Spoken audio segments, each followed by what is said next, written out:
സംസ്ഥാനത്ത് തട്ടിപ്പോട് തട്ടിപ്പാണിപ്പോൾ എന്ന് പറയണമല്ലേ. എല്ലാ ദിവസവും കോടികളുടെ തട്ടിപ്പിന്റെ വാർത്തയാണ് ഇങ്ങനെ തലക്കെട്ടായി വന്നുകൊണ്ടേയിരിക്കുന്നത്. ഈ തട്ടിപ്പ് എന്ന് പറഞ്ഞാൽ ഒരു തരമൊന്നുമല്ല, പല വിധമാണ്. ഓൺലൈനായും ഓഫ്ലൈനായും എന്തിനും എവിടെയും തട്ടിപ്പാണ്. അങ്ങനെ തട്ടിപ്പുകാർ അരങ്ങുവാഴുന്ന കേരളത്തിൽ റിപ്പോർട്ടർ ലൈവത്തോൺ വിശദമായി ഈ വിഷയമൊന്ന് പരിശോധിക്കുകയാണ്. കേരളം തട്ടിപ്പുകാരുടെ പറുദീസയോ?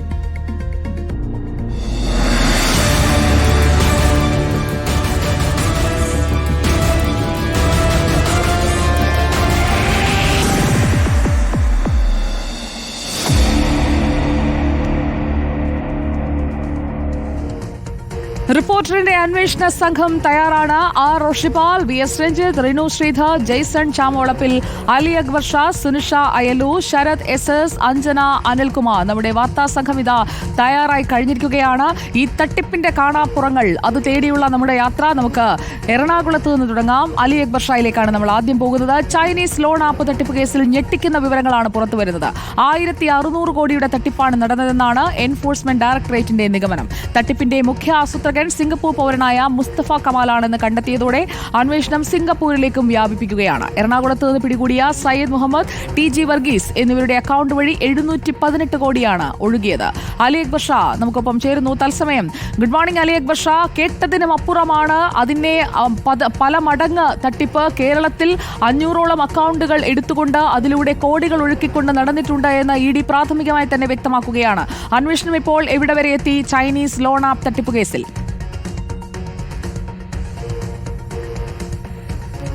Good morning Sujiya. ഈ പറഞ്ഞതുപോലെ പുറത്തു വരുന്ന ഓരോ വിവരങ്ങളും ഞെട്ടിക്കുന്നതാണ്. ഈ ചൈനീസ് ലോൺ ആപ്പ് തട്ടിപ്പുമായി ബന്ധപ്പെട്ട് കേരളത്തിൽ നടന്ന പ്രവർത്തനങ്ങളുടെ ഞെട്ടിക്കുന്ന വിവരങ്ങളാണ് നിലവിൽ പിടിയിലായിരിക്കുന്ന സയ്യദ് മുഹമ്മദിൽ നിന്നും ടി ജി വർഗീസിൽ നിന്നും എൻഫോഴ്സ്മെന്റ് ഡയറക്ടറേറ്റിന് ഇപ്പോൾ ലഭിച്ചുകൊണ്ടിരിക്കുന്നത്.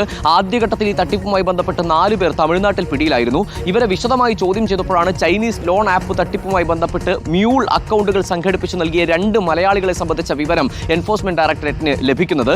അങ്ങനെയാണ് സയ്യിദ് മുഹമ്മദും അതുപോലെ ടി ജി വർഗീസും എൻഫോഴ്സ്മെന്റ് ഡയറക്ടറേറ്റിന്റെ പിടിയിലാകുന്നതും. ഈ 2 മലയാളികൾ സംഘടിപ്പിച്ച് നൽകിയ 500-ലധികം വരുന്ന ബാങ്ക് അക്കൗണ്ടുകൾ വഴി മറിഞ്ഞത് 718 കോടി രൂപയാണ്.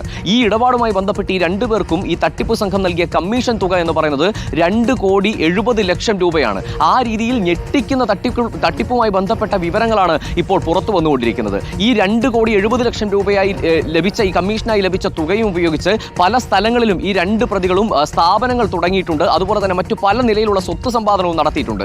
മൈസൂരുവിൽ 2 പേരും ഷെയർ ചേർന്നുകൊണ്ട് ഒരു റിസോർട്ട് വാങ്ങിയിട്ടുണ്ട് എന്ന വിവരവും എൻഫോഴ്സ്മെന്റ് ഡയറക്ടറേറ്റ് കോടതിയിൽ സമർപ്പിച്ചിരുന്ന കസ്റ്റഡി അപേക്ഷയിൽ വ്യക്തമാക്കുന്നുണ്ട്. ഈ കസ്റ്റഡി അപേക്ഷയിലാണ് ഈ തട്ടിപ്പുമായി ബന്ധപ്പെട്ട് ഞെട്ടിക്കുന്ന പല വസ്തുതകളും ഉള്ളത്. ഈ സിംഗപ്പൂരിൽ വലിയ തുക ക്രിപ്റ്റോ ഇൻവെസ്റ്റ്മെന്റ് ഈ തട്ടിപ്പ് സംഘം നടത്തിയിട്ടുണ്ട് എന്ന വിവരം ഇന്നലെ തന്നെ പുറത്തു വന്നിരുന്നു. ഇതുമായി ബന്ധപ്പെട്ട് ഈ കസ്റ്റഡി അപേക്ഷയിൽ പറയുന്ന വിവരം സിംഗപ്പൂർ പൗരനായിട്ടുള്ള മുസ്തഫ കമാൽ എന്ന് പറയുന്ന വ്യക്തിയാണ് ഈ തട്ടിപ്പ് സംഘത്തെ നിയന്ത്രിക്കുന്നത്. ഇയാളാണ് ഈ തട്ടിപ്പിന്റെ മുഖ്യ സൂത്രധാരൻ എന്നതാണ്. ഇതുമായി ബന്ധപ്പെട്ടാണ് സിംഗപ്പൂരിലേക്ക് കോടികളുടെ ഒഴുക്ക് ഈ തട്ടിപ്പ് സംഘത്തിന്റെ അക്കൗണ്ടുകളിൽ നിന്നും ഉണ്ടായിട്ടുള്ളത് എന്നുമാണ് എൻഫോഴ്സ്മെന്റ് ഡയറക്ടറേറ്റ് കണ്ടെത്തിയിട്ടുള്ളത്. 112 കോടിയോളം രൂപയാണ് ചൈനയിൽ ക്രിപ്റ്റോ ഇൻവെസ്റ്റ്മെന്റായി ഈ തട്ടിപ്പ് സംഘം നടത്തിയിട്ടുള്ളത്. അത്തരത്തിൽ ഓരോ വിവരങ്ങൾ പുറത്തു വരുമ്പോഴും സമീപകാലത്ത് നമ്മൾ കേട്ടിട്ടില്ലാത്ത അത്രയും വലിയ ഞെട്ടിക്കുന്ന തട്ടിപ്പാണ് നടന്നതെന്ന കാര്യമാണ് വ്യക്തമാകുന്നത്. നിലവിൽ എൻഫോഴ്സ്മെന്റ് ഡയറക്ടറേറ്റിന്റെ നിഗമനം എന്ന് പറയുന്നത് 1600 കോടിയുടെ തട്ടിപ്പാണ് നടന്നിരിക്കുന്നത് എന്നതാണ്. 259 ബാങ്ക് അക്കൗണ്ടുകളാണ് നിലവിൽ പിടിയിലായിരിക്കുന്ന സയ്യിദ് മുഹമ്മദ് ഈ തട്ടിപ്പുമായി ബന്ധപ്പെട്ട് നിയന്ത്രിച്ചിരുന്നത്. ഈ അക്കൗണ്ടുകൾ വഴി 377 കോടി രൂപയാണ് മറിഞ്ഞിരിക്കുന്നത്. ഇതിന്റെ പ്രതിഫലമായാണ് ഇയാൾക്ക് 2 കോടി രൂപ തട്ടിപ്പ് സംഘം നൽകിയത്. അതുപോലെ വർഗീസിന്റെ 190 ബാങ്ക് അക്കൗണ്ടുകൾ വഴി മറിഞ്ഞിരിക്കുന്ന തുക എന്ന് പറയുന്നത് 341 കോടി രൂപയാണ്. ഈ 341 കോടിയിൽ 115 കോടി രൂപയും ക്രിപ്റ്റോ ഇൻവെസ്റ്റ്മെന്റിന് വേണ്ടി പൂർണ്ണമായി മാറ്റിവെച്ചിരിക്കുകയാണ്. ഇതിന് ഇയാൾക്ക് കമ്മീഷനായി നൽകിയിരിക്കുന്ന തുക എന്ന് പറയുന്നത് 70 ലക്ഷം രൂപയാണ്. അങ്ങനെ ഈ 2 മലയാളികളിലൂടെ കൂടുതൽ വിവരങ്ങൾ എൻഫോഴ്സ്മെന്റ് ഡയറക്ടറേറ്റിന് നിലവിൽ ലഭിച്ചുകൊണ്ടിരിക്കുകയാണ്. ഈ 2 പേരെ 4 ദിവസത്തേക്കാണ് നിലവിൽ എൻഫോഴ്സ്മെന്റ് ഡയറക്ടറേറ്റിന് കസ്റ്റഡിയിൽ ലഭിച്ചിരിക്കുന്നത്. ഈ 4 ദിവസം കൊണ്ട് ഈ തട്ടിപ്പുമായി ബന്ധപ്പെട്ടുള്ള കൂടുതൽ വിവരങ്ങളിലേക്ക് എത്തിച്ചേരാൻ കഴിയുമെന്നുള്ള വിശ്വാസത്തിലാണ് നിലവിൽ എൻഫോഴ്സ്മെന്റ് ഡയറക്ടറേറ്റ് ഉള്ളത്. കൂടുതൽ മലയാളികൾ ഈ തട്ടിപ്പുമായി ബന്ധപ്പെട്ടിട്ടുണ്ടോ എന്ന കാര്യത്തിൽ വ്യക്തത വരേണ്ടതുണ്ട്. ഉണ്ട് എന്ന സൂചന തന്നെയാണ് നിലവിൽ പിടിയിലായിരിക്കുന്ന ഈ 2 പേരെ ചോദ്യം ചെയ്തതിൽ നിന്നും എൻഫോഴ്സ്മെന്റ് ഡയറക്ടറേറ്റിന് ലഭിച്ചിരിക്കുന്ന വിവരങ്ങൾ എന്നുമാണ് മനസ്സിലാക്കുന്നത്. എന്തായാലും വിദേശത്തേക്ക് കോടികളുടെ ക്രിപ്റ്റോ ഇൻവെസ്റ്റ്മെന്റ് നടത്തിയിട്ടുണ്ട് എന്ന കണ്ടെത്തലിന്റെ അടിസ്ഥാനത്തിൽ എൻഫോഴ്സ്മെന്റ് ഡയറക്ടറേറ്റിന്റെ അന്വേഷണം വിദേശത്തേക്ക് കൂടി വ്യാപിപ്പിക്കുകയാണ്. വിദേശത്തെ കണ്ണിയിലേക്ക് മൈസൂരുവിൽ റിസോർട്ട് കേരളത്തിലെ അക്കൗണ്ടുകൾ ഉപയോഗിച്ചുകൊണ്ടുള്ള വലിയ തട്ടിപ്പാണ്. കോടികളുടെ തട്ടിപ്പ് ഒരു മാഫിയ നടത്തുന്നതിന്റെ വിവരങ്ങളാണ് അലി അക്ബർ ഷാ പങ്കുവച്ചത്. ഓഹരി വിപണിയിൽ നിക്ഷേപിക്കാനെന്ന വ്യാജേന ആലപ്പുഴയിലും നടന്നു ഓൺലൈനായുള്ള തട്ടിപ്പ്. ചേർത്തലയിലെ ഡോക്ടർമാരായ ദമ്പതികളിൽ നിന്ന് 7,65,00,000 രൂപയാണ് തട്ടിയത്. പിടിയിലായ ചൈനീസ് തായ്പേ പൗരന്മാരെ വിശദമായി ചോദ്യം ചെയ്യാനാണ് ക്രൈംബ്രാഞ്ച് നീക്കം. കേസിൽ കൂടുതൽ വിദേശ പൗരന്മാർക്ക് ബന്ധമുണ്ടോ എന്നും പരിശോധിച്ചു വരികയാണ്. വിവരങ്ങളുമായി ശരത് SS നമുക്കൊപ്പം ചേരുന്നു. Good morning Sarath. ഓഹരി വിപണിയിൽ നിക്ഷേപിക്കാൻ ഇതുപോലെയുള്ള ഇടനിലക്കാർ വഴി അല്ലെങ്കിൽ സമൂഹ മാധ്യമ പ്ലാറ്റ്ഫോമുകളിലെ ട്രേഡിംഗ് അക്കൗണ്ടുകൾ വഴിയൊക്കെ പോകുന്ന ആളുകളാണ് ചതിക്കണിയിൽ പെടുന്നത്. ഇവിടെ വിദ്യാഭ്യാസമുള്ള ആളുകളെ തന്നെ തട്ടിപ്പിനിരയാക്കാൻ എങ്ങനെയാണ് ഈ ചൈനീസ് തായ്പേ ടീമിന് കഴിഞ്ഞത്? Good morning Sujay. അതായത് സംസ്ഥാനത്ത് തന്നെ ഏറ്റവും വലിയ ഓൺലൈൻ തട്ടിപ്പ് കേസുകൾ, സാമ്പത്തിക തട്ടിപ്പ് കേസുകൾ ഒന്ന് ആലപ്പുഴയിലായിരുന്നു. ചേർത്തലയിൽ ഡോക്ടർ ദമ്പതിമാരുടെ പണം തട്ടിയ സംഭവമാണ്. അത് ഈ ഓഹരി വിപണിയിൽ അമിത ലാഭമുണ്ടാക്കാമെന്ന് വാഗ്ദാനം ചെയ്തായിരുന്നു ഈ പണം തട്ടിയിട്ടുണ്ടായിരുന്നത്. 7,65,00,000 രൂപയാണ് ഈ ഡോക്ടർ ദമ്പതിമാരിൽ നിന്ന് ഈ സംഘം തട്ടിയിട്ടുണ്ടായിരുന്നത്. സംഭവത്തിൽ കഴിഞ്ഞ ദിവസമായിരുന്നു ഈ ചൈനീസ് പൗരന്മാരെ ക്രൈംബ്രാഞ്ച് പിടികൂടിയിട്ടുണ്ടായിരുന്നത്. അതായത് ചൈനീസ് പൗരന്മാരായ Wang Chung Wel, Shing Wel Chung എന്നിവരാണ് പിടിയിലായത്. ഇവർ ഈ തട്ടിപ്പിലേക്ക് വരുന്നത് ഉൾപ്പെടെയുള്ള കാര്യങ്ങളിലേക്ക് അന്വേഷണ സംഘം വിശദമായി പരിശോധിച്ച് വരികയാണ്. കാരണം എങ്ങനെയാണ് ഈ സംഘം കേരളത്തിലുള്ള ആളുകളെ ഈ തട്ടിപ്പിൽ പെടുത്തുന്നത്, ഈ സംഘം പ്രവർത്തിച്ചത് എങ്ങനെയാണ്, മാത്രമല്ല ഇവർക്ക് പുറമെ മറ്റാർക്കെങ്കിലും ഈ തട്ടിപ്പിൽ പങ്കുകളുണ്ടോ, പ്രത്യേകിച്ച് വിദേശ കുറ്റവാളികൾ ഉൾപ്പെടെ ഈ തട്ടിപ്പിൽ പങ്കാളികളാണ് എന്നുള്ളതാണ് അന്വേഷണ സംഘം സംശയിക്കുന്നത്. അതുകൊണ്ട് തന്നെ ഇവരെ വിശദമായി ചോദ്യം ചെയ്യാൻ തന്നെയാണ് ഇപ്പോൾ എന്തായാലും അന്വേഷണ സംഘം നീങ്ങുന്നത്. ഈ വിദേശ കുറ്റവാളികൾ ഉൾപ്പെടെ ഇതിൽ ഉൾപ്പെട്ടിട്ടുണ്ട് എന്ന സംശയത്തിൽ തന്നെയാണ് പ്രധാനമായി അന്വേഷണ സംഘം ഉള്ളത്. കാരണം ഇവർ ഒറ്റയ്ക്ക് പ്രവർത്തിക്കുന്ന സംഘമല്ല, നിരവധി ആളുകളെ തട്ടിപ്പിൽ പെടുത്തിയിട്ടുണ്ട്. ഇവിടെ ഇന്ത്യയിൽ തന്നെ പല സംസ്ഥാനങ്ങളിലും ഇവർക്കെതിരെ കേസുണ്ട്. ഇവരെ പിടികൂടുന്നത് പോലും അഹമ്മദാബാദിൽ വെച്ചാണ്. അങ്ങനെ നിരവധി സ്ഥലങ്ങളിൽ തട്ടിപ്പ് നടത്തിയത് കൊണ്ട് തന്നെ ഇവർക്ക് കൂടുതൽ ആളുകളെ പറ്റിക്കാൻ പുറത്തു പറഞ്ഞാൽ നാണക്കേടാകുമെന്ന് കരുതി പറയാതിരിക്കുന്നുണ്ടാകും. കാരണം ഈ തട്ടിപ്പുകൾ നടക്കുമ്പോൾ ഞങ്ങൾക്ക് ഇത്രയും വിദ്യാഭ്യാസമൊക്കെ ഉണ്ടായിട്ടും ഇത്രയും കോടി ഞങ്ങളുടെ കയ്യിൽ നിന്ന് കൊണ്ടുപോയല്ലോ എന്ന പുറത്തറിയുന്നതിന്റെ നാണക്കേട് ഭയന്ന പരാതിപ്പെടാതിരിക്കുന്ന ആളുകളാണ് ഇത്തരക്കാർക്ക് വളവും വെള്ളവും ഒക്കെ ഇട്ട് കൊടുക്കുന്നത്, ഇവരെയൊക്കെ വളർത്തുന്നത്. തട്ടിപ്പാണ് എന്ന് മനസ്സിലാക്കിയാൽ അപ്പോൾ തന്നെ പരാതിപ്പെടുക. ഒരു നിമിഷം പോലും ശങ്കിച്ചു നിൽക്കരുത്. ഒരു ചെറിയ ഇടവേള എടുക്കാം, 1 മിനിറ്റേ ഉള്ളൂ, പെട്ടെന്ന് തിരിച്ചു വരാം. ഓൺലൈൻ തട്ടിപ്പ് മാത്രമല്ല ഓഫ്ലൈൻ തട്ടിപ്പുമുണ്ട്, അതേക്കുറിച്ചും പറയാം. തട്ടിപ്പ് സംബന്ധിച്ച വാർത്തകൾ വരുമ്പോഴും തട്ടിപ്പിൽ പോയി പെടുന്നവർ കൂടി വരുന്നു എന്നതാണ് നമ്മൾ കണ്ടുകൊണ്ടിരിക്കുന്നത്. തട്ടിപ്പ് പലവിധമാണ് എന്ന് ആമുഖമായി പറഞ്ഞല്ലോ. തൃശൂർ ഇരിങ്ങാലക്കുട ബില്യൺ ബീസ് നിക്ഷേപ തട്ടിപ്പിൽ കള്ളപ്പണ ഇടപാട് നടന്നതായി സൂചന. ബില്യൺ ബീസ് വഴി 150 കോടിയാണ് കോമ്പാറ ബ്രദേഴ്സ് തട്ടിയത്. കള്ളപ്പണം വരുന്നതായി ഉടമകളിൽ ഒരാളായ സുബിൻ ഇടപാടുകാരോട് വെളിപ്പെടുത്തുന്ന ഓഡിയോ സന്ദേശം റിപ്പോർട്ടറിന് ലഭിച്ചു. നമുക്ക് ആദ്യം അതൊന്ന് കേൾക്കാം. ഇന്നലെ എത്തിയിട്ടില്ല, ഇന്നത്തേക്ക് എത്തുന്നു പറഞ്ഞിട്ട് അവര്. ഇന്നലെ ബൈറോടെ ഇപ്പൊ കുറച്ച് എന്തോ മഴയും കാര്യങ്ങളൊക്കെ ഉണ്ട്, കുറച്ച് ബുദ്ധിമുട്ടുണ്ടായെന്ന് പറഞ്ഞവര്. അപ്പൊ ഇന്ന് എത്തുന്നു പറഞ്ഞിട്ടുണ്ട്. അത് കഴിഞ്ഞിട്ട് ഞാൻ പറയുള്ളൂ ചേട്ടൻ എപ്പോ കിട്ടുന്നുള്ള കയ്യില്. നമുക്ക് ഫണ്ട് ട്രാൻസ്ഫർ ചെയ്യാൻ പറ്റും. ഇന്നത്തേക്ക് തന്നെ പറ്റില്ല. കാരണം അത് നമ്മള് അവിടെ കൊടുത്ത്, കാരണം ഇപ്പൊ ചേട്ടൻ അറിയാം തൃശ്ശൂർ ഇഷ്യൂസ് നടക്കുന്നുണ്ട്. അപ്പൊ നമ്മള് അവിടേക്കാണ് എത്താ സംഭവം. അത് എത്തിക്കഴിഞ്ഞാൽ അവിടെ എത്തിക്കഴിഞ്ഞാൽ ബിബിനെ വിളിക്കവര്. അത് കഴിഞ്ഞിട്ട് ബിബിന് എന്താ പറയുന്നത് ഞാൻ ചേട്ടനോട് ഞാൻ പറയാം. ജെയ്സൺ ചാമോളപ്പിൽ നമുക്കൊപ്പം വിവരങ്ങളുമായി ചേരുകയാണ് തത്സമയം. Good morning Jason ചാമോളപ്പിൽ. എത്തുമെന്ന് പറയുന്നത് ഈ ഹവാല റൂട്ടിലൂടെയൊക്കെ വരുന്ന പണമാണ് എന്ന് നമുക്ക് ന്യായമായും സംശയിക്കാമല്ലോ, അല്ലേ? സുജിയ, സംശയിക്കലല്ല, അതുതന്നെയാണ്. തമിഴ്നാട്ടിൽ നിന്ന് വരുന്ന ഹവാല പണത്തെക്കുറിച്ചാണ്. അവിടെ നിക്ഷേപിച്ച ഒരാൾക്ക് പണം കൊടുക്കണം, അപ്പോൾ അതിന് തമിഴ്നാട്ടിൽ നിന്ന് ഹവാല പണം വരും, അത് നൽകാമെന്നതാണ് പ്രധാനമായും പറയുന്നത്. തൃശ്ശൂരെ സംബന്ധിച്ച് പറയാൻ ചെയ്യുക തട്ടിപ്പുകളുടെ ഒരു തലസ്ഥാനമായി മാറുകയാണ് തൃശ്ശൂരിന് ഒരുപാട് പ്രത്യേകതകളുണ്ട്. സാമ്പത്തിക സംവിധാനത്തിൽ കേരളത്തിലെ ഏറ്റവും പ്രധാനപ്പെട്ട ഒരു ജില്ലയാണ് തൃശ്ശൂർ. 3 ഷെഡ്യൂൾഡ് ബാങ്കുകളിലെ ആസ്ഥാനം തൃശ്ശൂരാണ്. ഇന്ത്യയിൽ തന്നെ 2ാം സ്ഥാനമാണ് തൃശ്ശൂരിനുള്ളത്. അതായത് മറ്റു ഒരു സ്റ്റേറ്റിലും അല്ലെങ്കിൽ മറ്റു ജില്ലകളിൽ ഇത്രയധികം ഷെഡ്യൂൾഡ് ബാങ്കുകളിൽ ആസ്ഥാനം ഉള്ള സ്ഥലമില്ല. സംസ്ഥാനത്ത് ആദ്യമായി കുറിക്കമ്പനി തുടങ്ങിയത് തൃശ്ശൂരിലാണ്. നമ്മൾ ഈ പറയുന്ന കുറിക്കമ്പനി എന്നൊക്കെ പറയുന്ന പോലെ അത്തരത്തിൽ കുറിക്കമ്പനി തുടങ്ങിയത് തൃശ്ശൂരിലാണ്. അതുപോലെ തന്നെ സംസ്ഥാനത്തെ ഏറ്റവും അധികം സമ്പന്നരുള്ള, ഇന്ത്യയിലെ തന്നെ ഏറ്റവും അധികം സമ്പന്നരുള്ള, കേരളത്തിലെ തന്നെ ഏറ്റവും സമ്പന്നരുള്ള ഒരു സ്ഥലം തൃശ്ശൂരാണ്. അതേ തലത്തിൽ നിന്നുകൊണ്ട് തന്നെ നമുക്ക് പറയാം ഏറ്റവും അധികം സാമ്പത്തിക തട്ടിപ്പ് നടക്കുന്ന സ്ഥലവും തൃശ്ശൂരാണ്. നിരവധി സാമ്പത്തിക തട്ടിപ്പുകൾ ഇതിനകം തന്നെ പിടിക്കപ്പെട്ട് കഴിഞ്ഞിട്ട് നാം ഇത് വാർത്ത പറയുമ്പോൾ തന്നെ നിരവധി തട്ടിപ്പുകൾ നടന്നുകൊണ്ടിരിക്കുകയാണ്. അത് കുറച്ച് കഴിയുമ്പോഴേ പുറത്തു വരും. നമുക്ക് ഓരോ ദിവസവും വന്നുകൊണ്ടിരിക്കുന്ന വാർത്തകൾ ഇൻഫർമേഷൻ വെച്ച് നോക്കുകയാണെങ്കിൽ ഓരോ മണിക്കൂറുകൾ കഴിയുമ്പോൾ ഓരോ തട്ടിപ്പുകൾ നടന്നുകൊണ്ടിരിക്കുന്നുണ്ട്. ഒരു ഘട്ടം കഴിയുമ്പോൾ അത് പൊളിയുന്നു, പരാതിക്കാർ രംഗത്ത് വരും. ഇതിൻ്റെയൊക്കെ അടിസ്ഥാനപരമായ പ്രശ്നം എന്ന് പറയുന്നത് ചുരുങ്ങിയ സമയത്തിനുള്ളിൽ കൂടുതൽ ലാഭം ലഭിക്കാൻ വേണ്ടി ആളുകൾ പെട്ടെന്ന് തന്നെ ഇത്തരം സംവിധാനങ്ങൾ നിക്ഷേപിക്കുന്നു എന്നതാണ്. അത്തരത്തിലൊരു നിക്ഷേപ തട്ടിപ്പാണ് ഇന്നലെ പുറത്തു വന്നത്. ഇരിഞ്ഞാലക്കുട കേന്ദ്രീകരിച്ച് പ്രവർത്തിക്കുന്ന ഒരു ഷെയർ ട്രേഡിംഗ് സ്ഥാപനമാണ് ഇത്തരമൊരു തട്ടിപ്പ് നടത്തിയതായിട്ട് ആദ്യഘട്ടത്തിൽ 100 കോടിയായിരുന്നു. ഇപ്പോൾ പോലീസ് തന്നെ വിലയിരുത്തുന്നത് സംസ്ഥാനത്തിന് പുറത്തും വിദേശത്തും ഇവർ നടത്തിയിട്ടുണ്ടെന്നാണ്. അങ്ങനെയാണെങ്കിൽ 250 കോടി രൂപയോളം വരുമെന്ന ഒരു പ്രാഥമികമായ വിലയിരുത്തലാണ് പോലീസിനുള്ളത്. അത്തരത്തിൽ 500 ഇപ്പോൾ നിലവിൽ 57 പരാതികളാണുള്ളത്. നിരവധി പേർ പരാതികളുമായി വരും ദിവസങ്ങളിൽ. ഇതിനിടയിലാണ് ഈ ഷെയർ ട്രേഡിംഗ് തട്ടിപ്പ് കൂടാതെ കള്ളപ്പണ ഇടപാട് കൂടി നടത്തുന്നുണ്ട്, അന്യ സംസ്ഥാനങ്ങളിൽ നിന്ന് ഫണ്ട് ഇവിടേക്ക് ഹവാല ഫണ്ട് വരുന്നുണ്ട് എന്നടക്കമുള്ള വിവരങ്ങൾ പുറത്തു വരുന്ന ആ ഒരു ഓഡിയോ സന്ദേശമാണ് ഇന്ന് പുറത്ത് അതാണ് ബില്യൺ ബീസ് നിക്ഷേപ തട്ടിപ്പ് കേസ്. കള്ളപ്പണം കൂടി വരുന്നു, ആ കള്ളപ്പണം വന്നു കഴിയുമ്പോൾ എല്ലാം സെറ്റിൽ ചെയ്യാം എന്ന് ഉറപ്പ് കൊടുക്കുന്ന ഒരു ഓഡിയോ സന്ദേശം കൂടിയാണ് ജെയ്സൺ ചാമുളപ്പിൽ പുറത്തുവിട്ടിരിക്കുന്നത്. നമ്മൾ ഓൺലൈൻ തട്ടിപ്പുകളെ കുറിച്ച് പറഞ്ഞാണ് തുടങ്ങിയത്. സംസ്ഥാനത്ത് ഓൺലൈൻ തട്ടിപ്പുകളിൽ വൻ വർധനയാണ് ഉണ്ടാകുന്നത്. നമ്മൾ അതിന്റെ ഒരു സ്റ്റാറ്റിസ്റ്റിക്സ് ഒന്ന് പരിശോധിച്ചു. 2 മാസത്തിനുള്ളിൽ 5300-ലധികം പരാതികളാണ് ലഭിച്ചത്. ഈ വർഷം ഈ 2 മാസം കൊണ്ട് 105 കോടിയുടെ സൈബർ തട്ടിപ്പാണ് നടന്നത്. കഴിഞ്ഞ വർഷം നടന്നത് 760 കോടിയുടെ തട്ടിപ്പും. സുനിഷ അയലൂരുണ്ട് സ്റ്റാറ്റിസ്റ്റിക്കൽ റിപ്പോർട്ടുമായി. Sunisha Ayalur, good morning. കണക്കെടുത്ത് നോക്കിയോ സുനിഷ?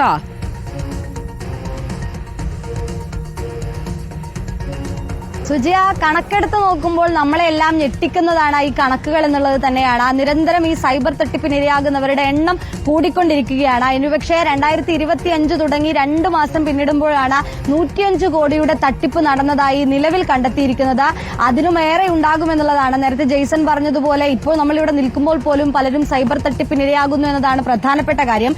5330 പരാതികളാണ് ഇതുവരെ സൈബർ പോലീസിന് ലഭിക്കുകയും ചെയ്തിട്ടുള്ളത്. ഈ പരാതികളുടെ അടിസ്ഥാനത്തിലുള്ള അന്വേഷണം തുടരുകയും ചെയ്യുന്നുണ്ട്. കഴിഞ്ഞ വർഷം, അതായത് 2024 മാത്രം 760 കോടിയുടെ തട്ടിപ്പാണ് നടന്നത് എന്നതാണ്. ഇപ്പോൾ 2 മാസത്തെ കണക്ക് നോക്കുമ്പോൾ പോലും അത് 105 കോടിയുടെ തട്ടിപ്പിലേക്ക് കടന്നിരിക്കുന്നു. അങ്ങനെയെങ്കിൽ ഈ വർഷം പിന്നിടുമ്പോഴേക്കും അത് 700-ലധികം കടക്കുമെന്നത് തന്നെയാണ് നിലവിലെ കണക്കുകൂട്ടൽ. അത്തരത്തിലുള്ള തട്ടിപ്പാണ് നടന്നുകൊണ്ടിരിക്കുന്നത്. പ്രധാനമായും എറണാകുളം ജില്ലയിലാണ് കൂടുതൽ തട്ടിപ്പ് നടന്നിരിക്കുന്നത്.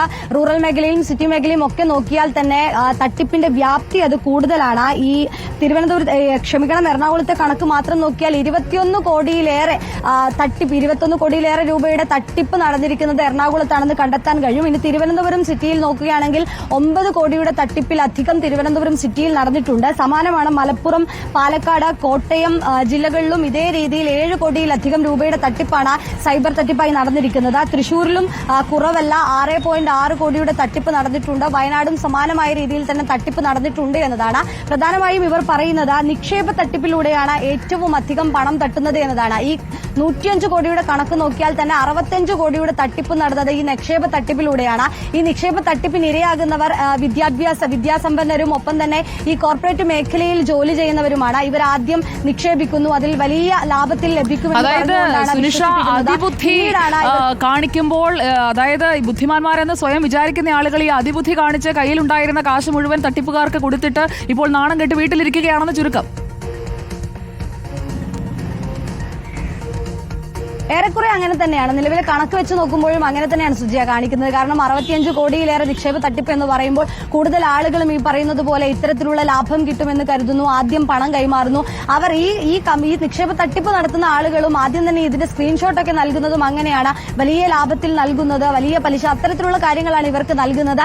ഇത് വിദ്യാസമ്പന്നരായ ആളുകൾ വിശ്വസിക്കുന്നു. പിന്നെയും കൂടുതൽ പണം നിക്ഷേപിക്കുന്ന സ്ഥിതിയിലേക്ക് കാര്യങ്ങൾ മാറുന്നു. കുറെ കഴിഞ്ഞ് അക്കൗണ്ട് പരിശോധിക്കുമ്പോഴാണ് ഈ പണം ഒന്നും തന്നെ ഇല്ല എന്ന കാര്യം ഇവർക്ക് വ്യക്തമാവുകയും ഇതൊക്കെ ഒരു അലർട്ടായിട്ട് അവര് കാട്ടി ഇതൊക്കെയൊന്ന് മനസ്സിലാക്കട്ടെ എന്ന് കരുതിയാണ് നമ്മൾ ഈ ഡാറ്റ ഇങ്ങനെ പറഞ്ഞുകൊണ്ടേയിരിക്കുന്നത്. Thank you Sunisha Ayalur. നമുക്ക് ഇനിയൊന്ന് കോട്ടയത്തേക്ക് പോകണം. കോട്ടയത്ത് വൈദികനിൽ നിന്ന് ഓൺലൈൻ ആപ്പിലൂടെ പണം തട്ടിയ വാർത്ത നമ്മൾ റിപ്പോർട്ട് ചെയ്തതാണ്. എന്നാൽ 2 പേരെ അറസ്റ്റ് ചെയ്തതൊഴിച്ചാൽ മുഖ്യ ആസൂത്രകർ ആരാണ് എന്നൊന്നും ഇതുവരെ കണ്ടെത്താൻ കഴിഞ്ഞിട്ടില്ല. 2024 നവംബർ മുതൽ ജനുവരി 15 വരെയുള്ള സമയത്ത് 1.25 കോടിയാണ് വൈദികനിൽ നിന്ന് തട്ടിയെടുത്തത്. തട്ടിപ്പിന് പിന്നിൽ ഉത്തരേന്ത്യയിലെ വലിയ സംഘമാണെന്നാണ് നിഗമനം. അഞ്ജന അനിൽകുമാറാണ് നമുക്കൊപ്പം ചേരുന്നത്. Anjana Anilkumar, good morning. കോട്ടയത്ത് വൈദികനിൽ നിന്ന് 1,45,00,000 രൂപയാണ് തട്ടിയെടുത്തത്. ഈ തട്ടിപ്പ് നടത്തിയവരെയും കിട്ടിയിട്ടില്ല, കാശും തിരിച്ചു കിട്ടിയിട്ടില്ല അല്ലേ ഇതുവരെ?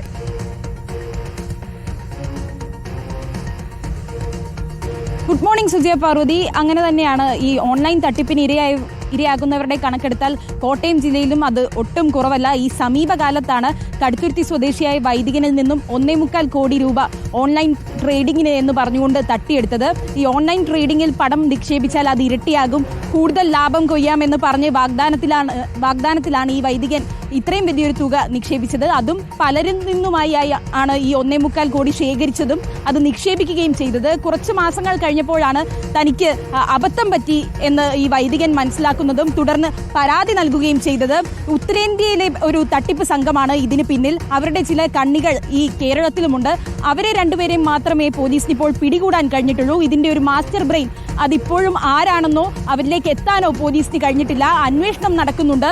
ഇതുപോലെ നിരവധി പേരാണ് കോട്ടയം ജില്ലയിൽ ഇങ്ങനെ ഓൺലൈൻ ട്രേഡിംഗിൽ പണം നിക്ഷേപിച്ച് വഞ്ചിതരായിരിക്കുന്നത്. പലരും സമൂഹത്തിൽ സാമ്പത്തികമായി ഭദ്രതയുള്ളവരാണ്. അവർ കൂടുതൽ പണം നേടാമെന്നൊരു സ്വപ്നത്തിൽ ഇങ്ങനെ പണം നിക്ഷേപിക്കുകയും വഞ്ചിതരാവുകയുമാണ് ചെയ്തിരിക്കുന്നത്. പലർക്കും പുറത്തു പറയാൻ നാണക്കേടുണ്ട്. അതിനാൽ തന്നെ കേസിന് പോകാതെ ഇരിക്കുന്നവരുമുണ്ട്. ഈ സമീപകാലത്ത് മാത്രമായി കോട്ടയം ജില്ലയിലെ കണക്കെടുത്താൽ 10 കോടിയിലേറെയാണ് ഈ സൈബർ തട്ടിപ്പിലൂടെ പലരായി തട്ടിയെടുത്തിരിക്കുന്നത്. ഇതിൽ ഈ തട്ടിപ്പ് സംഘത്തിലേക്ക് എത്താൻ പോലീസിന് കഴിഞ്ഞിട്ടില്ല. ഇതിൽ പ്രത്യേകം എടുത്തു പറയേണ്ടത് ഒരു പ്രധാന കമ്പനിയുടെ മൊബൈൽ ആപ്പ് ഉപയോഗിച്ചാണ് ഈ ഓൺലൈൻ ട്രേഡിംഗ് ഈ പ്രതികൾ നടത്തിയിരിക്കുന്നത്. ഒരു പ്രമുഖ കമ്പനി ആയതിനാൽ തന്നെ ആളുകൾ ഏറെ വിശ്വസിക്കുന്നു. അവരുടെ മൊബൈൽ ആപ്പാണെന്ന് വിശ്വസിച്ചാണ് ഇതിൽ പണം ഇൻവെസ്റ്റ് ചെയ്യുകയും ട്രേഡിങ്ങിലൂടെ ലാഭം കൊയ്യാമെന്നും എല്ലാം തന്നെ വിചാരിക്കുന്നത്. അങ്ങനെയാണ് ഇങ്ങനെ ഒരു തട്ടിപ്പ് ആസൂത്രണം ചെയ്തിരിക്കുന്നത്. ഒരു വലിയ സംഘം തന്നെ ഇതിലുണ്ട്. ഉത്തരേന്ത്യയിലാണ് ഇതിന്റെ ഒരു ആസ്ഥാനവും മാസ്റ്റർ ബ്രെയിനും എല്ലാം എന്നതാണ് പോലീസ് അന്വേഷണത്തിലൂടെ വ്യക്തമായിരിക്കുന്നത്. പക്ഷേ 2 പേരെ മാത്രമേ ഇത്രയും നാളായിട്ടും പിടികൂടാൻ സാധിച്ചിട്ടുള്ളൂ. 2024 നവംബർ മുതൽ ജനുവരി വരെയുള്ള കാലയളവിലാണ് ഈ വൈദികനിൽ നിന്ന് പലപ്പോഴായി 1.25 കോടിയോളം രൂപ ഈ തട്ടിപ്പ് സംഘം തട്ടിയെടുത്തത്. ഈ പണവും ഇതുവരെയും തിരിച്ചുപിടിക്കാൻ കഴിഞ്ഞിട്ടില്ല. ഈ മുഴുവൻ പ്രതികളിലേക്ക് എത്താനും പോലീസിന് കഴിഞ്ഞിട്ടില്ല. സുജിയ പാർവതി, അതൊരു വളരെ പ്രധാനപ്പെട്ട കാര്യമാണ്. കോട്ടയം ജില്ലയിൽ ഈ വൈദികനുണ്ടായ അനുഭവം അത് നമ്മളെ ഇരുത്തി ചിന്തിപ്പിക്കുന്നതാണ്. മറ്റിടങ്ങളിൽ നിന്ന് ശേഖരിച്ച പണം കൂടി കൊണ്ടുപോയി തട്ടിപ്പുകാർക്ക് കൊടുത്തു. ഇപ്പോൾ ആ പണവുമില്ല, നാണക്കേടുമായി എന്നതാണ് അവസ്ഥ. കേരളം ഓൺലൈൻ തട്ടിപ്പുകാരുടെ പറുദീസയോ എന്നതാണ് റിപ്പോർട്ടർ ലൈവ് തോൺ ചോദിക്കുന്നത്. വ്യാജ IP മേൽവിലാസങ്ങൾ ഉപയോഗിച്ചാണ് പല സൈബർ തട്ടിപ്പുകളും. പോലീസിന്റെ വലയിൽ പലപ്പോഴും തട്ടിപ്പുകാർ കുടുങ്ങുന്നുമില്ല. സൈബർ സുരക്ഷയിലെ പിഴവുകൾ മുതലാക്കിയും പോലീസിന്റെ അശ്രദ്ധ തുണയാക്കിയുമാണ് തട്ടിപ്പുകാർ വിലസുന്നത്. റോഷിപാൽ നമുക്കൊപ്പം എത്തുന്നു തിരുവനന്തപുരത്ത് നിന്ന്. റോഷിപാൽ, ഈ അക്കൗണ്ടുകളൊക്കെ നമ്മൾ ശ്രദ്ധിച്ചാൽ മനസ്സിലാകും വ്യാജ IP ആണ് ഉപയോഗിക്കുന്നത്. അതുപോലെ തന്നെ ബാങ്ക് അക്കൗണ്ട് തുറക്കുന്നത് തന്നെ വ്യാജ രേഖകൾ ഉപയോഗിച്ചുകൊണ്ടാണ്. അങ്ങനെ ഈ വ്യാജന്മാരാണ് എന്നതുകൂടി ഒരു പ്രധാനപ്പെട്ട വെല്ലുവിളിയായി അന്വേഷണ സംഘത്തിന് മുന്നിൽ നിൽക്കുകയല്ലേ?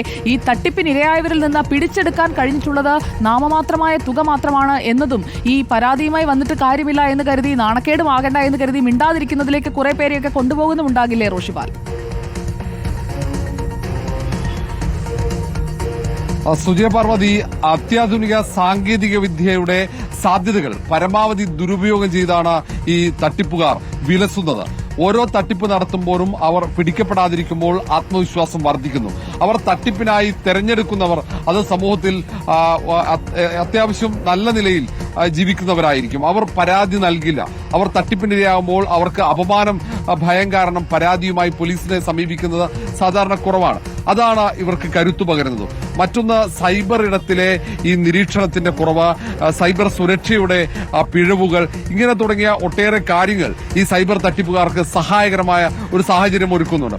ഏതായാലും തട്ടിപ്പിന്റെ വാർത്തകൾ നിരന്തരം വരുമ്പോഴും തട്ടിപ്പിന് ഇവർ വീണ്ടും തയ്യാറെടുക്കുമ്പോൾ അതിന് ഇരയാകുന്നവർ അവർ ഒട്ടും ശ്രദ്ധിക്കുന്നില്ല. പുതിയ ഓഫറുകളുമായി പുതിയ തരത്തിലുള്ള സാധ്യതകൾ അവർ ഉപയോഗിച്ച് രംഗത്ത് വരുമ്പോൾ ആ കുഴിയിലേക്ക് ഓരോ മലയാളികളും ചെന്ന് ചാടുന്നു എന്നതാണ് പ്രത്യേകത.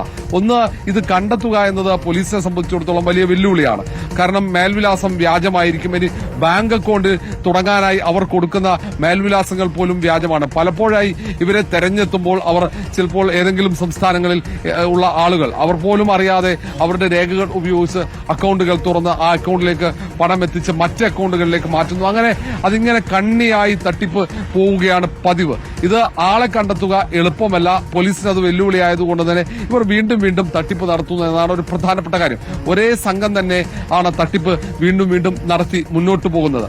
ഏതായാലും പരാതി കൃത്യസമയത്ത് ലഭിച്ചാൽ ഒരുപക്ഷെ പോലീസ് അത് കണ്ടെത്തുകയും പിന്നീട് തട്ടിപ്പ് ഒരു പരിധിവരെ നിയന്ത്രിക്കാൻ കഴിയുകയും ചെയ്യും. ഏതായാലും ഇതിനെക്കുറിച്ച് വലിയ അവബോധം ഉണ്ടായാൽ മാത്രമേ തട്ടിപ്പ് സംഘത്തെ കുരുക്കാൻ കഴിയുള്ളൂ എന്നതാണ് ഏറ്റവും പ്രധാനപ്പെട്ട കാര്യം. പ്രതിദിനം തന്നെ 100 കണക്കിന് പേർ ഇങ്ങനെ നാടിന്റെ നാനാഭാഗത്തുമായി ഓൺലൈൻ തട്ടിപ്പിന് ഇരയാകുന്നുണ്ട്.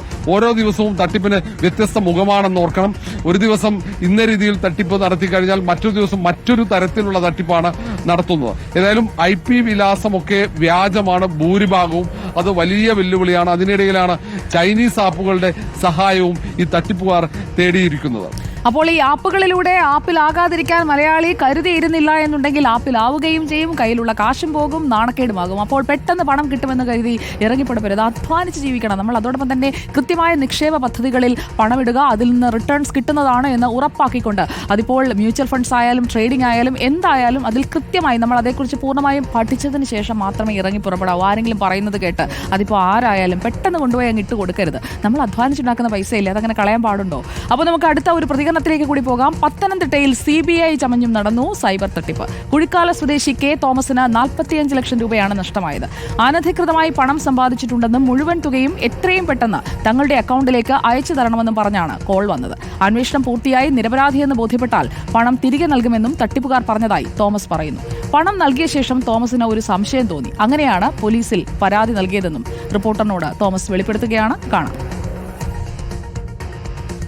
പത്തനംതിട്ട കുഴിക്കാല സ്വദേശി K തോമസിന് സൈബർ തട്ടിപ്പിലൂടെ നഷ്ടമായത് 45 ലക്ഷം രൂപയാണ്. CBI ഉദ്യോഗസ്ഥരെന്ന വ്യാജേനയാണ് തട്ടിപ്പുകാർ K തോമസിനെ ബന്ധപ്പെട്ടത്. താങ്കൾ അനധികൃത സമ്പാദ്യം ഉണ്ടാക്കിയിട്ടുണ്ടെന്നും അത് സംബന്ധിച്ചുള്ള അന്വേഷണം നടക്കുകയാണെന്നും താങ്കളുടെ ബാങ്ക് അക്കൗണ്ടുകളിലുള്ള പണം മുഴുവൻ തങ്ങൾ പറയുന്ന അക്കൗണ്ടിലേക്ക് നിക്ഷേപിക്കണമെന്നും ഈ തട്ടിപ്പുകാർ K തോമസിനെ വിശ്വസിപ്പിച്ചു. അതുപ്രകാരം K തോമസ് 45 ലക്ഷം രൂപ തട്ടിപ്പുകാർ പറഞ്ഞ അക്കൗണ്ടിലേക്ക് ഇട്ടുകൊടുത്തു. പിന്നീട് ഒരു ഘട്ടത്തിൽ K തോമസിന് സംശയം തോന്നുന്നു. പത്തനംതിട്ട സൈബർ പോലീസുമായി ബന്ധപ്പെടുന്നു. ഒപ്പം തന്നെ ആറന്മുള പോലീസ് സ്റ്റേഷനിലും പരാതി കൊടുക്കുന്നു. ഇപ്പോൾ അന്വേഷണം നടക്കുന്നു. പോലീസ് അറിയിച്ചിരിക്കുന്നത് ഈ സൈബർ തട്ടിപ്പുമായി ബന്ധപ്പെട്ട് ഒരു പ്രതി അറസ്റ്റിലായിട്ടുണ്ട് എന്നുള്ളതാണ്. പക്ഷേ ഇപ്പോഴും K തോമസിന്റെ ആശങ്ക തനിക്ക് നഷ്ടപ്പെട്ട പണം തിരികെ ലഭിക്കുമോ എന്നുള്ളതാണ്. താങ്കൾക്കൊരു പ്രതീക്ഷയുണ്ടോ പണം തിരികെ കിട്ടുമെന്ന്? എനിക്ക് ഉണ്ട്, പ്രതീക്ഷയൊക്കെ ഉണ്ട്. ഡെഫിനറ്റ്ലി പ്രതീക്ഷ എപ്പോഴും ഉണ്ട്. എത്രയും വേഗം കിട്ടിയാൽ അത്രയും നല്ല ഉപകാരം എന്നുള്ളതേ ഉള്ളൂ. എനിക്ക് ഈ പറഞ്ഞതിൻ്റെ തൊട്ട് പ്രശ്നങ്ങൾ ഉണ്ട്. ഈ 45 ലക്ഷം രൂപ താങ്കൾ ഈ തട്ടിപ്പുകാർ പറഞ്ഞ എത്ര അക്കൗണ്ടുകളിലേക്കാണ് ട്രാൻസ്ഫർ ചെയ്തത്? 2 അക്കൗണ്ട്. 5 ലക്ഷം ആദ്യത്തെ 10 ലക്ഷം ഒരു അക്കൗണ്ടിലേക്ക്, പിന്നത്തെ 35 ലക്ഷം രണ്ടാമത്തെ ഒരു അക്കൗണ്ടിലേക്ക്. ഈ അക്കൗണ്ട് നമ്പർ പരിശോധിച്ചായിരിക്കുമല്ലോ പോലീസ് ഇപ്പോൾ ഈ പ്രതിയെ പിടിച്ചു എന്ന് പറയുന്നു. അതെ അതെ അതെ അങ്ങനെ ആ അക്കൗണ്ടിൽ രണ്ടാമത്തെ അക്കൗണ്ടിലുള്ള ആ നമ്പർ വെച്ചിട്ടാണ് പോലീസ് പിടിച്ചെന്ന് പറയുന്നത്. ആദ്യത്തെ അക്കൗണ്ടിൻ്റെ കാര്യം എനിക്കറിയില്ല എന്താണെന്ന്. ഈ പോലീസുമായി ബന്ധപ്പെടുമ്പോൾ നിയമ നടപടികൾ നടക്കുന്നു, പണം തിരികെ ലഭിക്കും എന്ന് അവർ പറയുന്നുണ്ട്. അവർ പറയുന്നുണ്ട്, നിയമ നടപടി നടക്കുന്നുണ്ട്, കിട്ടും എന്നിങ്ങനെ പറഞ്ഞു. എപ്പോഴാണ് സംശയം തോന്നിയത്? ഞാൻ ആ ലാസ്റ്റ് ഈ ഷെയറിൻ്റെ പൈസ തിരികെ അവർ പിന്നെ വന്ന് ചോദിച്ചപ്പം അതിൻ്റെ ബാക്കി എന്തുവായി എന്ന് ചോദിച്ചപ്പം ആരാണ്ട് ബാങ്കിൽ നിന്ന് തന്നെ എന്നോട് പറഞ്ഞു ഇത് തട്ടിപ്പുകാരാ, ഇവർക്ക് കൊടുക്കരുത് എന്ന് പറഞ്ഞപ്പോഴാണ് എനിക്ക് സംശയം തോന്നിയത്. വീഡിയോ ജേർണലിസ്റ്റ് അജി കുടുംബത്തിനൊപ്പം reporter Praveen Purushothaman, in reporter Pathanamthitta.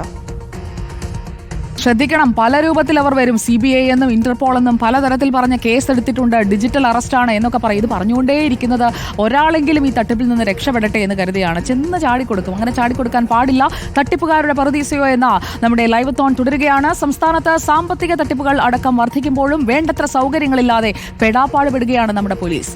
ആവശ്യമായ സാങ്കേതിക സംവിധാനങ്ങളോ സൈബർ പോലീസിന് അംഗബലമോ ഇല്ല. 100 കണക്കിന് കേസുകളാണ് അന്വേഷണം എങ്ങുമെത്താതെ കെട്ടിക്കിടക്കുന്നത്. അന്വേഷണത്തിന് ഇതര സംസ്ഥാന പോലീസിന്റെ സഹായവും ലഭിക്കുന്നില്ല. ഇതോടെ പരാതിയുമായി രംഗത്ത് വരാനും പലരും മടിക്കുകയാണ്. റിനു ശ്രീധർ എത്തുന്നു നമുക്കൊപ്പം. റിനു ശ്രീധർ, കേസെടുക്കണം എന്ന് നമ്മൾ പറയുമ്പോൾ ഈ കേസെടുത്തിട്ട് എങ്ങനെ പോയി അന്വേഷിക്കാനാണ്, ഞങ്ങൾക്ക് ആളില്ലല്ലോ എന്ന് സൈബർ പോലീസ് അടക്കം പറയുന്നത് സർക്കാർ കേൾക്കുന്നില്ലേ? തട്ടിപ്പ് കൂടുമ്പോൾ അതിനനുസരിച്ച് സേനയിലും അംഗബലം കൂട്ടേണ്ടതല്ലേ?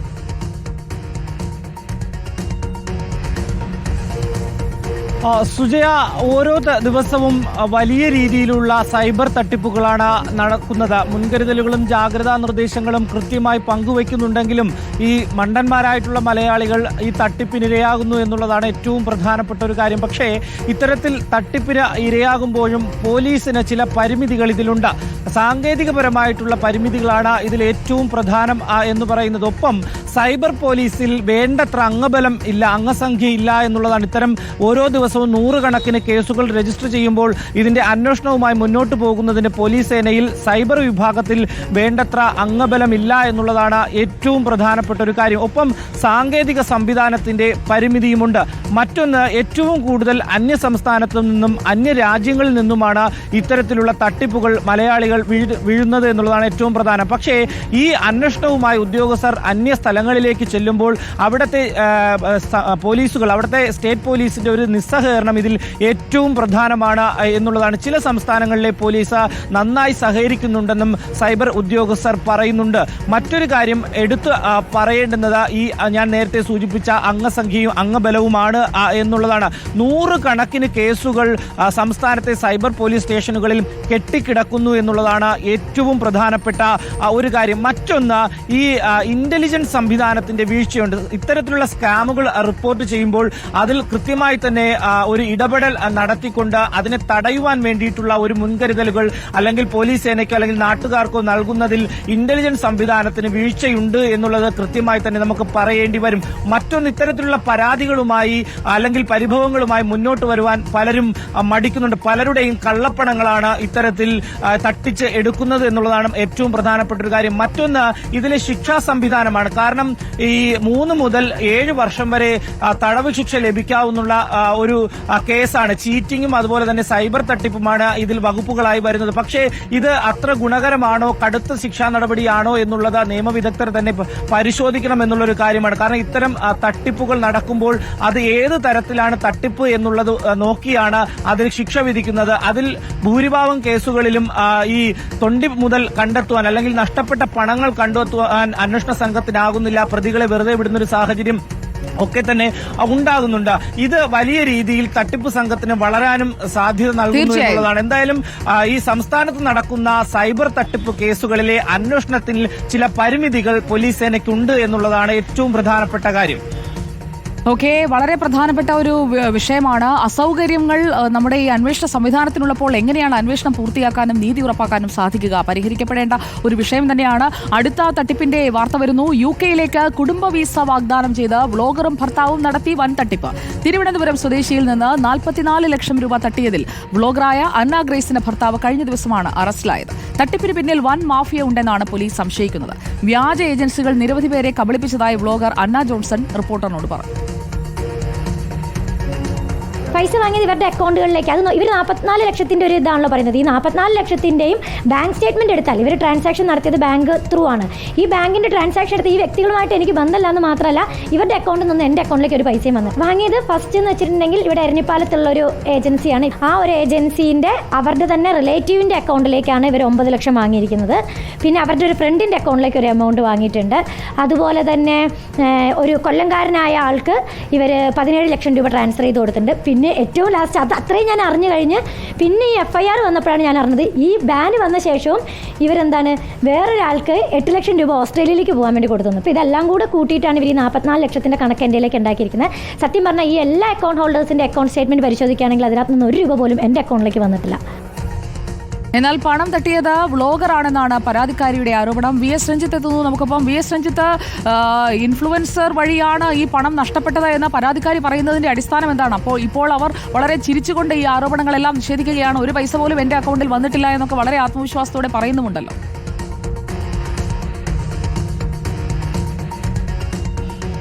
സുജിയ, ഈ ബ്ലോഗർ അന്ന ജോൺസൺ എന്ന് പറയുന്ന ആള് കൃത്യമായി ഈ വിസ നടത്തുന്ന, അതായത് സ്റ്റുഡൻറ് വിസയ്ക്ക് വേണ്ടി വ്ളോഗ് ചെയ്യുന്ന ഒരു വനിതയാണ്, ഒരു സ്ത്രീയാണ്. സ്വാഭാവികമായിട്ടും അവരുടെ ഇൻസ്റ്റഗ്രാം പേജിലും അവരുടെ യൂട്യൂബ് പേജിലും ഒക്കെ ഇത്തരത്തിൽ ധാരാളം വിസ വിദ്യാർത്ഥികൾക്ക് വേണ്ടി വിസ തരപ്പെടുത്തി കൊടുത്തതിൻ്റെ വീഡിയോസൊക്കെ കാണാൻ സാധിക്കുന്നുണ്ട്.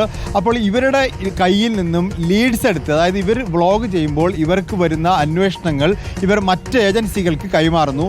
ആ ഏജൻസികൾ വഴി ഇവർ ജോബ് വിസ തരപ്പെടുത്തുന്നു. ആ ജോബ് വിസയിൽപ്പെട്ട ഒരു പെൺകുട്ടിയാണ് ഇപ്പോൾ തിരുവനന്തപുരം സ്വദേശി ആര്യ പരാതിയുമായി വന്നിട്ടുള്ളത്. ആര്യയുടെ പരാതി അനുസരിച്ച് ഇവർ പണം കൈമാറിയിട്ടുള്ളത് ഈ ബ്ലോഗർ വഴി തന്നെയാണ്. ബ്ലോഗർ പറഞ്ഞ അക്കൗണ്ടുകളിലേക്കാണ് പണം തട്ടിയതെന്നാണ് ആര്യ ഇപ്പോൾ പരാതിയിൽ പറയുന്നത്. അതുകൊണ്ട് ആര്യയുടെ പരാതിയിൽ ബ്ലോഗറെ ഒന്നാം പ്രതിയാക്കിക്കൊണ്ട് കേസെടുത്തിട്ടുണ്ട്. പക്ഷേ ബ്ലോഗർ പറയുന്നത് ഇത് തൻ്റെ ഇൻസ്റ്റഗ്രാം റീൽസ്, താൻ ഒരു പരസ്യം കൊടുക്കുന്ന അല്ലെങ്കിൽ ഇത്തരം കാര്യങ്ങൾക്ക് പരസ്യം കൊടുക്കുന്ന റീൽസുകൾ, ബ്ലോഗുകൾ ചെയ്തു കൊടുക്കുന്ന ഒരാൾ മാത്രമാണ്. അതുകൊണ്ട് അങ്ങനെ ബ്ലോഗുകൾ ചെയ്യുന്ന കൂട്ടത്തിൽ ഒരു കമ്പനിക്ക് വേണ്ടി 3 വ്ളോഗുകൾ ചെയ്തു കൊടുത്തു. ആ വ്ളോഗുകളിൽ വന്ന കോണ്ടാക്റ്റുകൾ ഉപയോഗിച്ച് അവരാണ് വിസ പ്രൊസീജിയർ നടത്തിയത്. അവർക്കാണ് പണം കൈമാറിയിട്ടുള്ളത്. ഒരു പൈസയും തൻ്റെ അക്കൗണ്ടിലേക്ക് വന്നിട്ടില്ല. തനിക്ക് ഈ ലീഡ്സ് എടുത്തു കൊടുക്കുന്നതിനുള്ള കമ്മീഷൻ മാത്രമാണ് കിട്ടുന്നത്. ജോബ് വിസ അവർ ചെയ്യാറില്ല, സ്റ്റുഡൻസ് വിസ മാത്രമാണ് ചെയ്യുന്നത് എന്നുള്ളതാണ് ഈ അന്ന ജോൺസന്റെ അവകാശവാദം എന്ന് പറയുന്നത്. മാത്രമല്ല, 44 ലക്ഷം രൂപ തട്ടിയെടുത്തു വൻ മാഫിയ എന്നാണ് പോലീസ് കണ്ടെത്തിയിരിക്കുന്നത്. Thank you VS Ranjith. വളരെ പ്രധാനപ്പെട്ട ഒരു വാർത്ത വന്നതുകൊണ്ട് കൂടിയാണ് നമ്മളത് ഇടപെട്ടത്.